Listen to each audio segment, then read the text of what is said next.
पन्नगे च सुरेन्द्रे च कौशिके पाद संस्पृशि निर्विशेष मनस्काय श्री वीरस्वामिने नमः। आरहत वाङ्मय में कहा गया है, नमो जीर्णाणम जिय भयानम।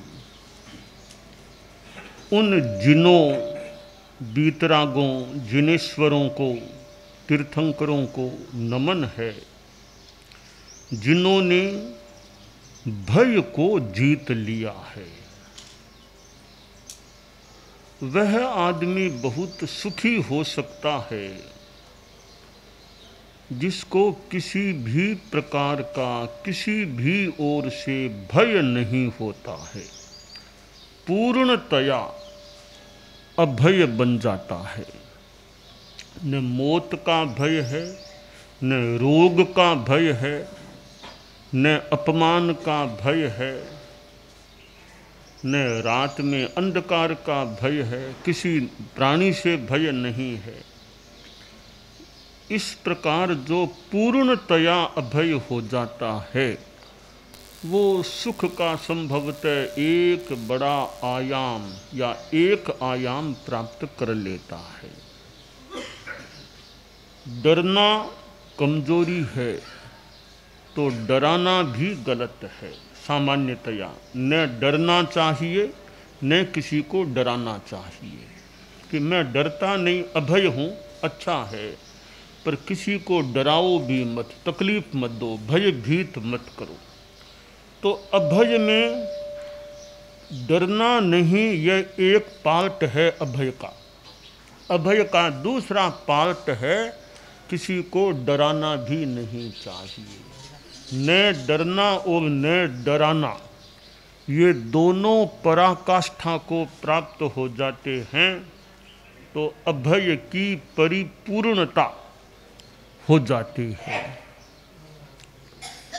आदमी का मोह है, परिग्रह है, पदार्थों आदि के प्रति आसक्ति है तो उनके वियोग का भय भी हो सकता है। जहाँ मोह है, राग है, ममत्व है, वहाँ भय हो सकता है। तो किसी को डराओ मत, हिंसा से भी बचो। यह अभय की साधना का एक जुड़ा हुआ अंग या प्रसंग हो सकता है। एक राजा था, वह घूमने के लिए गया, एक बगीचा दिखाई दिया। सोचा ये हमारे ही राज्य का बगीचा, आज बगीचे में घूमूं। तो राजा घूमने गया और साथ में वो शिकार करने का भी मन था, बाण धनुष साथ लेकर के गया था। बगीचे में घूम रहा था, एक हरिण दिखाई दिया। तो राजा का तो मानस था ही शिकार करने का। धनुष बाण पास में था, बाण को छोड़ा और बाण ठीक निशाने पर लगा और हरिण के पेट में गया। हरिण तो खत्म हो गया। अब राजा ने सोचा इस हरिण को ले लूं, जाऊं। हरिण की ओर जा रहा था, इतने में बीच में कई वृक्षों के मध्य एक साधु बैठा हुआ दिखाई दिया। एक चौकी सी थी, उस पर साधु बैठा था।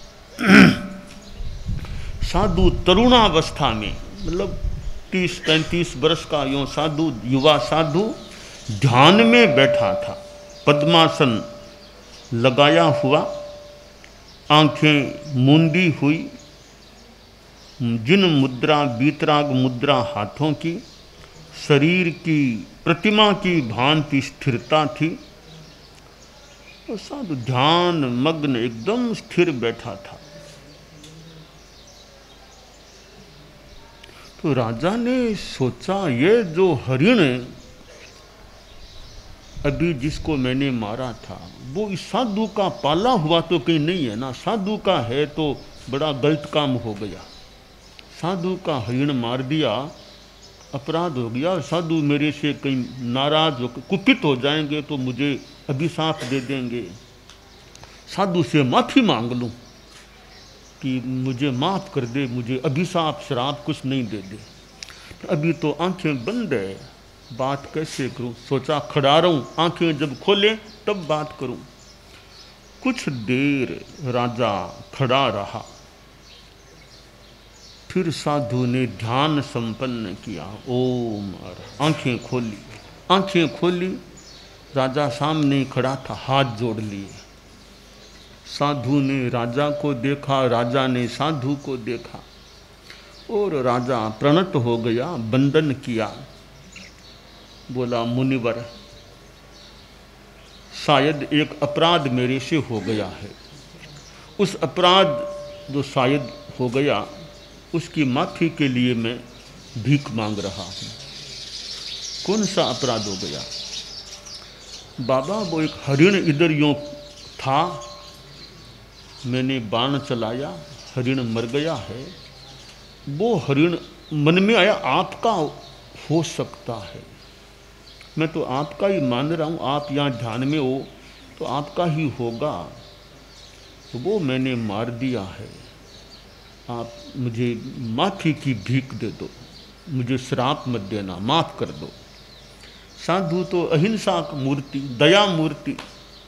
साधु को किसी के प्रति मन में गांठ नहीं रखनी चाहिए।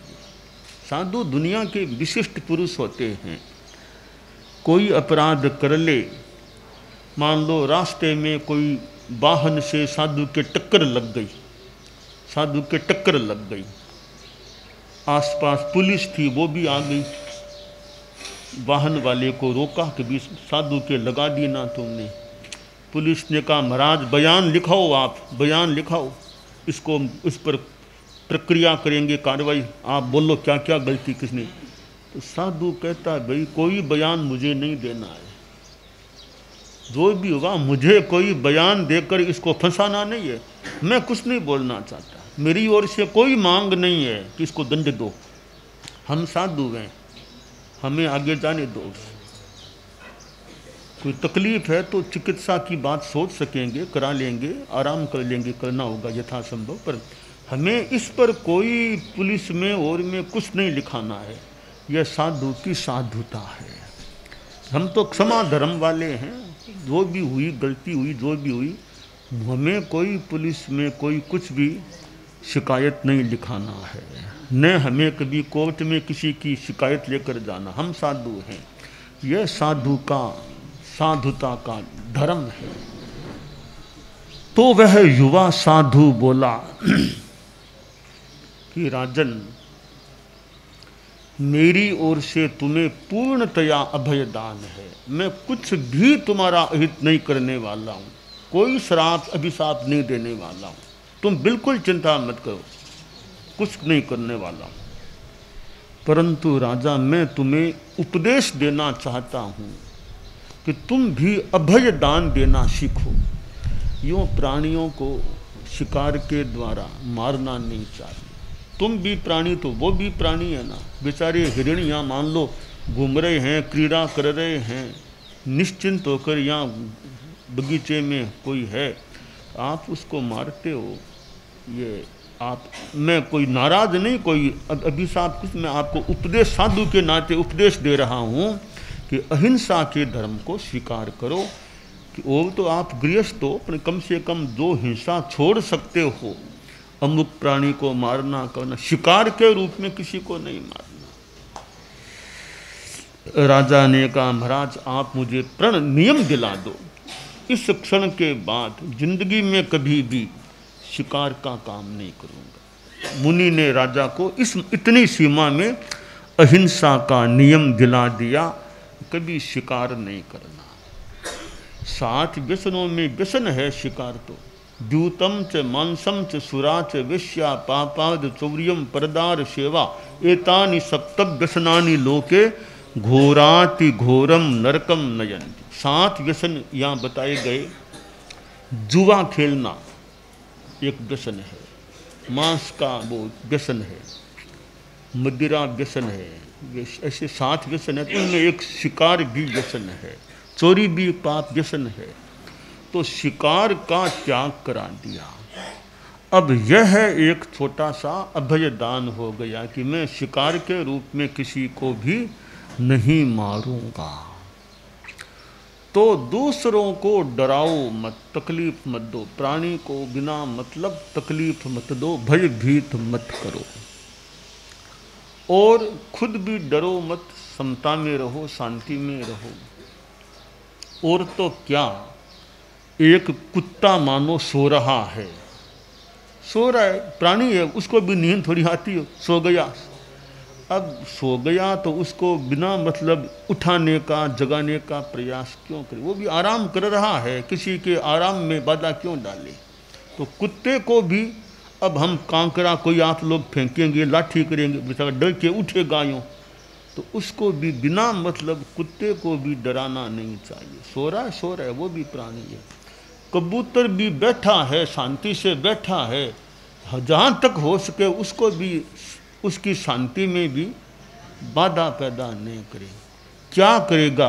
थोड़ी बहुत बींठ ही तो करेगा, वो तो क्या करेगा? मतलब थोड़ी बींठ कर देगा तो कर देगा, बेचारा शांति से दोपहर में ठंडी जगह में बैठा है, उसको भी तकलीफ क्यों दी?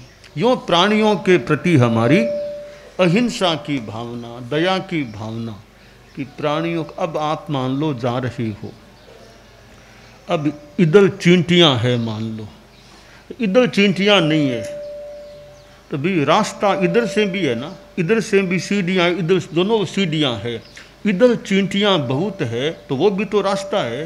चींटियों के ऊपर पाँव क्यों दें? इस रास्ते से जाने की ना तो है नहीं, अगर तो चींटियों पर पाँव क्यों रखें? ये अभय यानी अहिंसा की भावना हो गई। यूँ हम छोटी छोटी बातों में अहिंसा का ध्यान दे सकते हैं, और सूक्ष्मता में जाएं अगर, तो देखिए कि इधर मान लो बहुत हरियाली है, वो झाड़ झंकार है, इधर निकलेंगे तो झाड़ियाँ वगैरह शरीर के लगेगी, इधर वाले रास्ते में वो समस्या नहीं है, तो झाड़ियाँ को छूना पड़े ऐसे क्यों जाए भी, क्यों संगठा करना पड़े?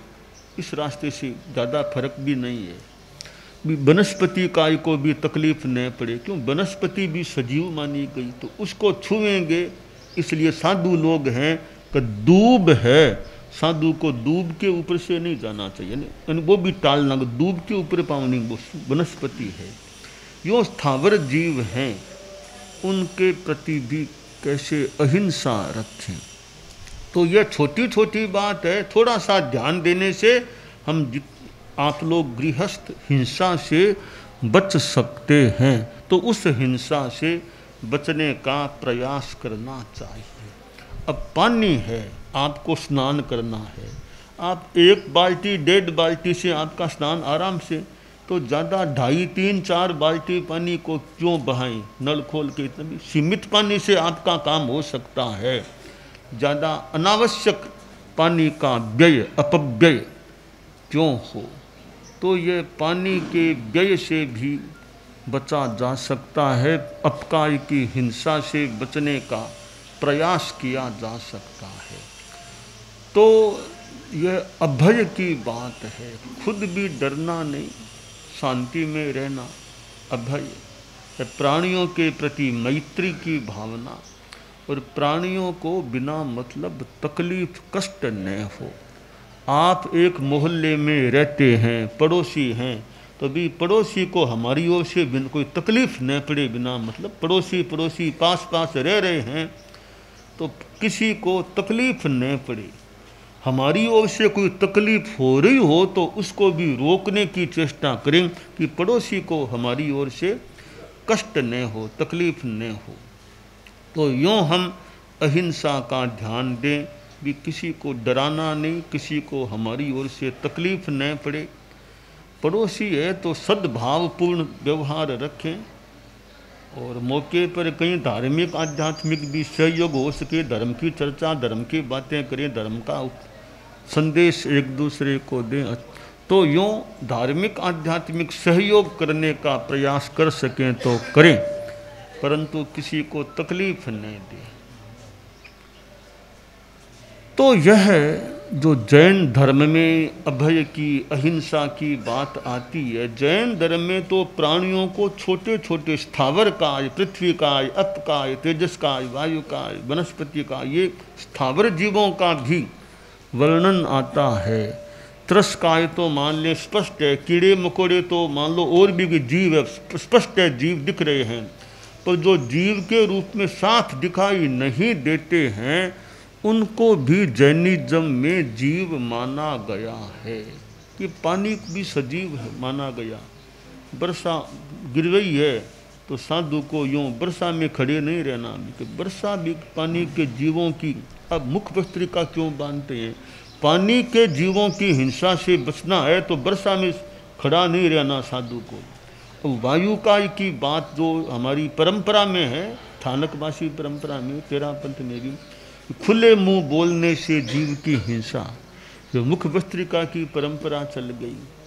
तो मुख भस्त्रिका है वो वायुकाय की हिंसा के संदर्भ में है, और खासकर थानकवासी तेरा पंथ 2 में है मुख भस्त्रिका की इस प्रकार बांधने की, ये इतनी बांधे रखने की परंपरा 2 आमनायों में है, थानकवासी तेरा पंथ। तो यहाँ हमारा जो वायुकाय की हिंसा का एक अवधारणा का क्रम जो परंपरा में चल रहा है, उस आधार पर यह मुख भस्त्रिका है।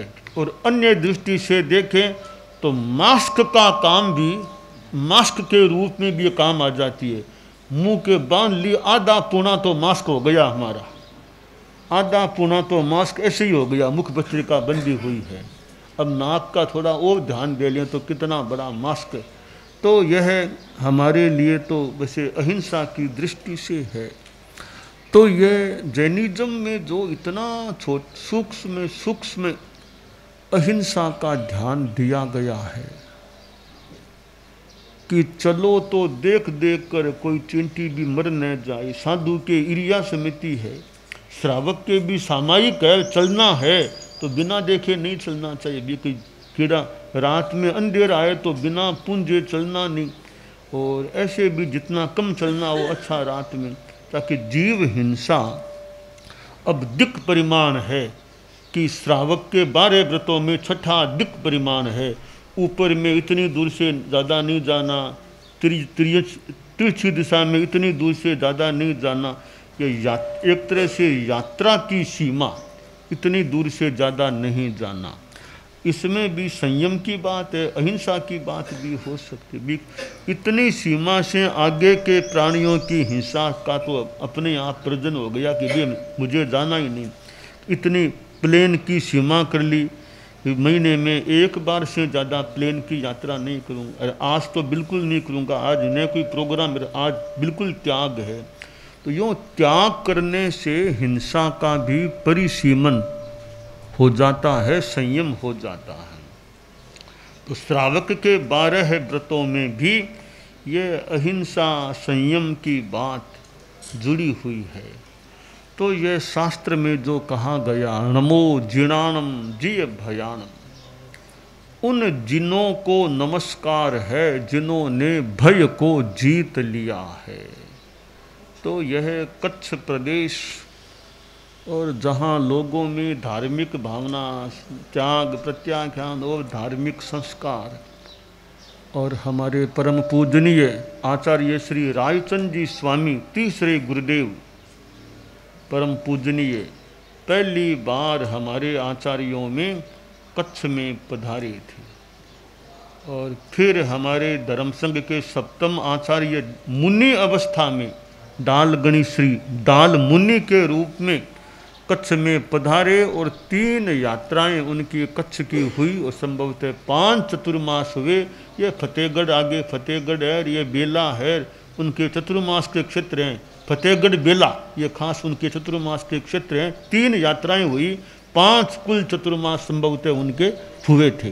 दाल मुनि अवस्था का उनका ये कच्छ बिहार क्षेत्र रहा है। आचार्य बनने के बाद फिर नहीं पधारे, बस मुनि अवस्था में पधारे, आचार्य काल में नहीं पधारे। आचार्य श्री तुलसी फिर बाद में कच्छ में एक बार अहमदाबाद चतुर्मास से पहले वो पधारे थे। तो यूँ हमारे अतीत के आचार्यों का भी पादार्पण कच्छ में हुआ है। तो ये धर्म की बातें हैं, अहिंसा, संयम, सामायिक, जितना गृहस्थ जीवन में ठीक है, साधु सब नहीं भी बन सकें तो गृहस्थ जीवन में जितना धर्म, संयम, त्याग, प्रत्याख्यान कर सकें, तपस्या कर सकें, वो अपनी आत्मा की बड़ी संपत्ति है। वो संपत्ति बढ़ती रहे, अच्छी रहे, यह काम्य है। दानान शिष्ठम अभयपयाणम सच्चेषु या अणवज्जं वयन्ति तवेषु या उत्तम बंभचेरम लोगुत्तमे समणेनाय पुत्ते।